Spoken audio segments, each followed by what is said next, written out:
Hi, welcome to Stories from My Drinking Days. My name is Harry Fell and I am the founder of Nolo Cocktails and Bars. We are joined today by Samantha Bye, who's an international mountain leader and outdoor wellness coach. Welcome, Samantha. Thanks for joining us. Thank you for having me, Harry. It's lovely to see you. Excellent. Do you want to start off by telling us sort of like when you started drinking and how your relationship with alcohol started?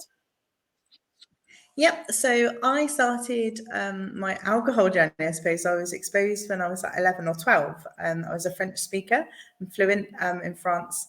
And I was always given the task of booking the summer holidays and the logistics. And I was invited by a French waiter at the time to have a glass of red wine with the meal. So I've always had a fairly good relationship with alcohol, and also like in France there's a big culture around wine. So that's where I had my first drink. Excellent. And so were you living in France at the time, or was that on holiday? No, holidays, yeah. And then how did your relationship with alcohol develop from there? So from there, I've always respected alcohol. With my traveling and my adventures that I've done a lot of sailing, and in the sailing culture, there's obviously a lot of drinking and sea shanties and things. And I've always found it quite interesting, other people's relationships really with alcohol, especially around sailing and the dark and stormy cocktail, and people having rum, especially like from Caribbean. But I always found myself, like, I grew up in an area where we didn't really have many buses or like logistics to get into town. So in my early teens and 20s, when everyone's going out dancing, I would just choose to be the designated driver really, and I love dancing, so I would let other people drink, and people were always surprised that I was just life and soul and energized without the alcohol. So it was really insightful to see what people's stereotypes are when it comes to alcohol, and when you're out dancing or when you're doing things like that around social settings, and that relationship and that interconnectedness really.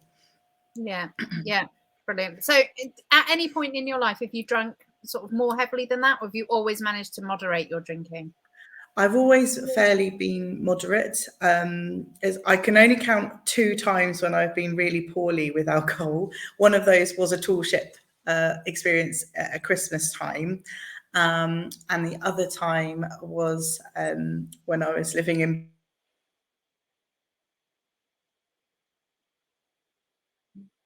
Bar to like what people are doing when they're like drinking in a social context, and not necessarily peer pressure, but that judgment alongside alcohol. And then as I've got older and grown up, and I changed my relationship with alcohol. I had quite a severe illness with encephalitis, which was water on the brain and spine, and I've made pretty much a full recovery, although I've officially still got a neurological function disorder in my medical history.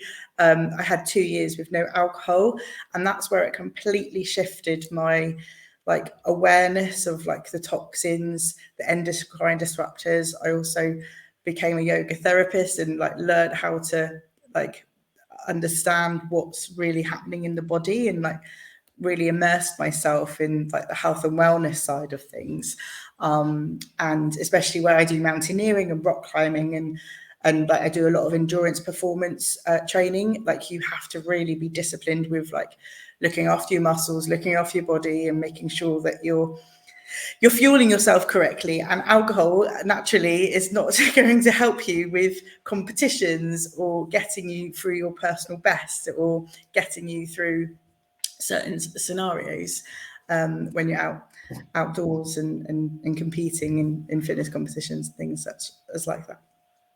Yeah. So you mentioned that when you got ill, you gave up for 2 years. Was that sort of a conscious decision, or were you advised to give up alcohol when you became ill? So I was advised to do that because of the neuro pathways rewiring, as the consultant explained it, and that it was instrumental part of like the health and well-being journey, that actually it's good to do that. And I did see the health benefits of that alongside other things that I did, such as the meditation and breath work and things. I could really see a difference. And then when I slowly introduced alcohol again, I have been very like, I don't drink a lot of fizzy like Prosecco's anymore, like ones with high sulfate content or those with additives in, because I can really tell different, like my biochemistry in my body, my body straight away says, no, it's not happening, before I even continue to have a drink. Yeah. So now obviously you've gone back to drinking slightly.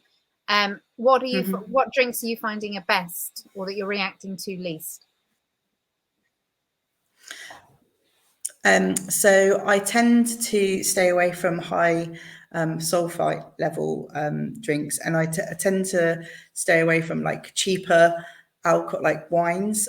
So I will really go and do my research and ask like sommeliers, and like I've immersed myself in those kind of like advisory places to see where like high polyphenols are, because again, with my understanding of high polyphenols, that's really good health benefits, because you can get high polyphenols in whole foods and plants and vegetables, but also from the making of wine. So if I have a little bit of wine, I tend to go for ones that have got high polyphenol levels, and then I stick to a gin and tonic, because, and I'll just have one or two, and that's me, really, because I find anything else really affects my skin, it affects my brain. I can have brain fog. I feel tired for like 3 or 4 days. And I know when I speak to other people, they really notice a difference as well, from that. Yeah, I have to say that when I was drinking, I could definitely tell the difference if I drank cheap wine versus a better quality. And I know some people say it's because you probably savor the better quality and you don't drink quite as much. But I have to say that actually for me, I think it was down to the additives that they put in the cheap wine. And yeah. It's definitely down to processing. Yeah. And that's one thing I found, like in terms of like the correlation between that, it's the processing techniques, and you can apply that whether it's in alcohol or food, and you just have to see the more processed and the additives that are put into things are actually the ones that are the endocrine disruptors, those that are affecting the body and changing the biochemistry, and then leading on to health conditions, or feeling like really and lethargic and feeling the aftermath of those drinks. Yeah. So I have to say I don't know a huge amount about these things. Other alcohol then, is there stuff to avoid? Is there stuff that you definitely don't go anywhere near, beer, cider, or is it just actually how the alcohol's processed?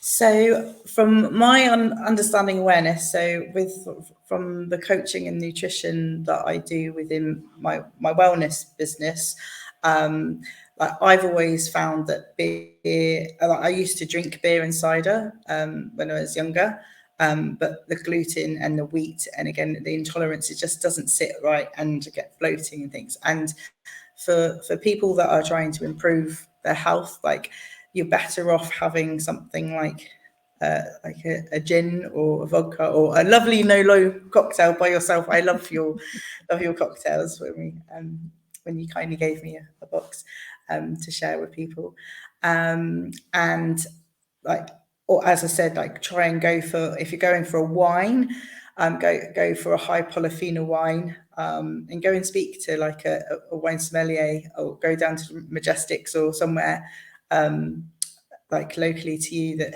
has got that knowledge and expertise, because they will be able to share that with you.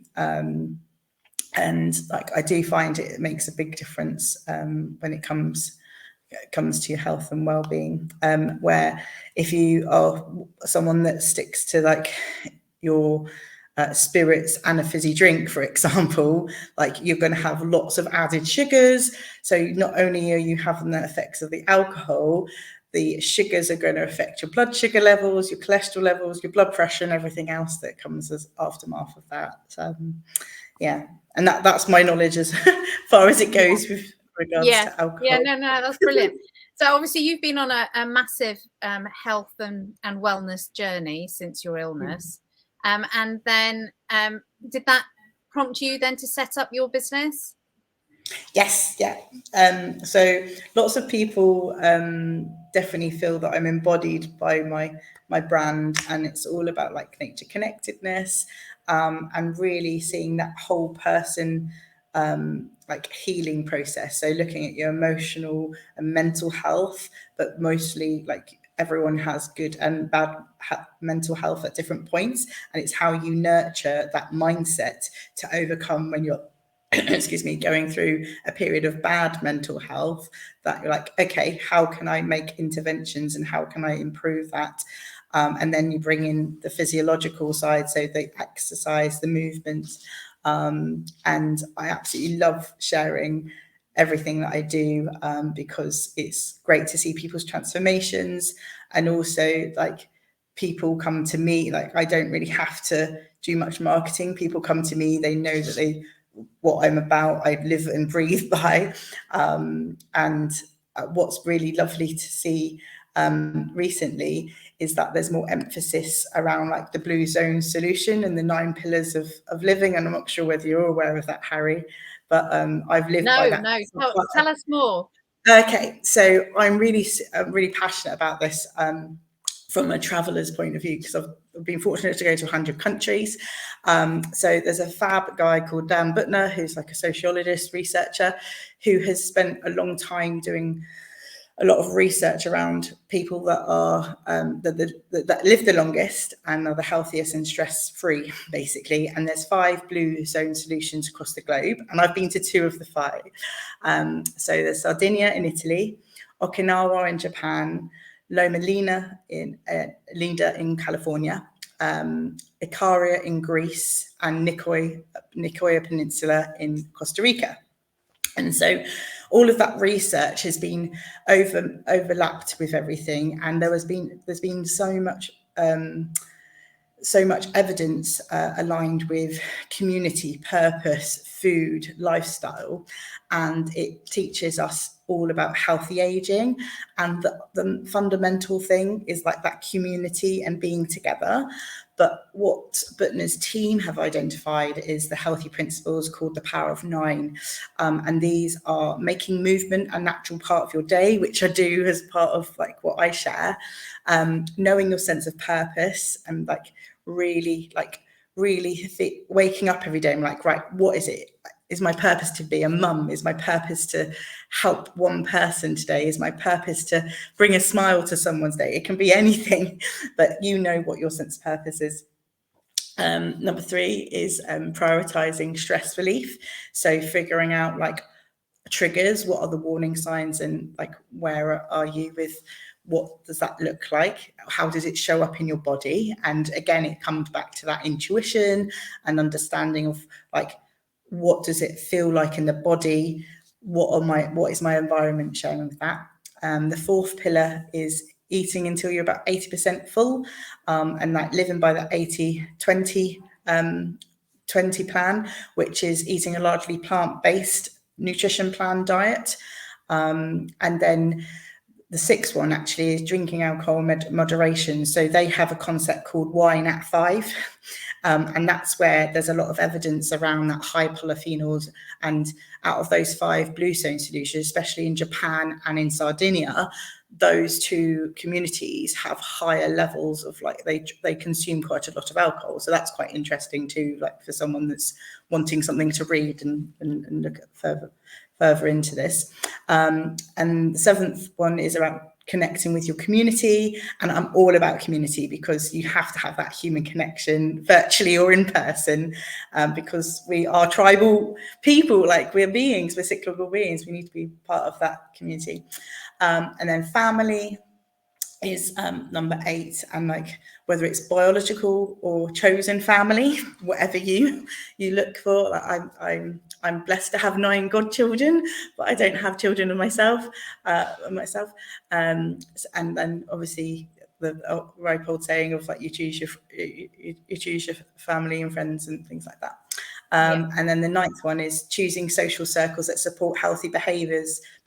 So like being aware of like who are you surrounding yourself with? Again, just thinking about, are those people serving me? Are they adding value to my life? Actually, have their values slightly changed? And I think for the people that listen into your podcast and watch your channel, like I think that's a very clear thing that people find really difficult to adjust to when you might have previously been a big drinker and been out in those social circles, and then straight away you've made that decision and that choice not to drink as much or completely go alcohol free, and then your social group changes, and then you're like, I've lost that infrastructure of friendship and connection. So I think it's a really great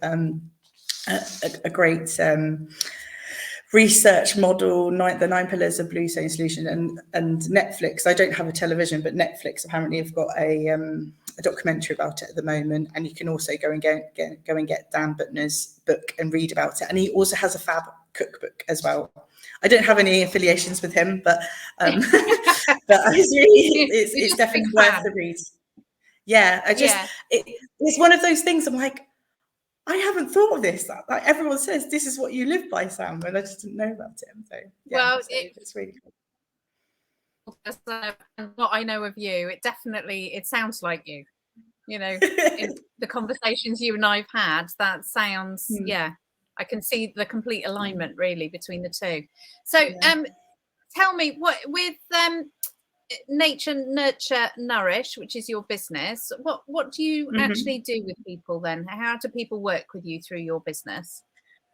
So people can join my community. I have a free online community through Facebook, which I'm just updating at the moment. I've also got a paid membership, which gives people access to different activities and also in-person complimentary events and meetups regionally in the UK and further afield. Then I have retreats and expeditions. So I've got ones that for people that have never camped under the stars or had a cup of tea or hot chocolate around a campfire, because that's quite a big thing for people that go out their comfort zone and may never have put a pair of walking boots on or some wellies, that they've been in their heels if they're business women. And then I've got all the other end of the spectrum. I've got luxury retreats that I do. And I'm doing one in Ibiza in the spring that people can come along to. I also do talks up and down the country as well in the UK.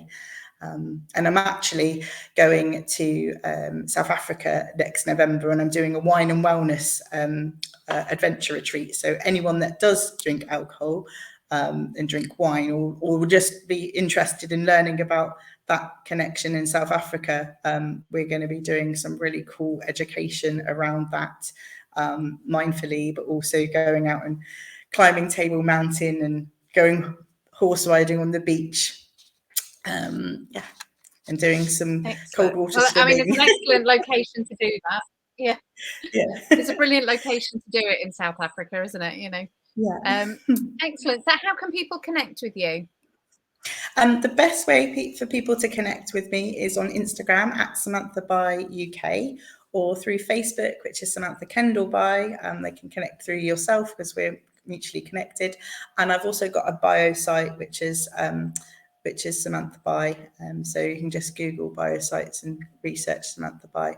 And my website's being updated. I was going to say my website is being updated at the moment, so that's the best way to connect, and then I can add you to my newsletter.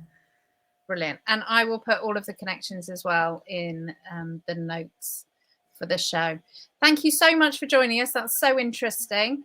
And I'm certainly going to go and check out the Netflix documentary. So thank you much, Samantha. And that was Stories from My Drinking Days with Samantha Bye. Thank you very much. Thank you.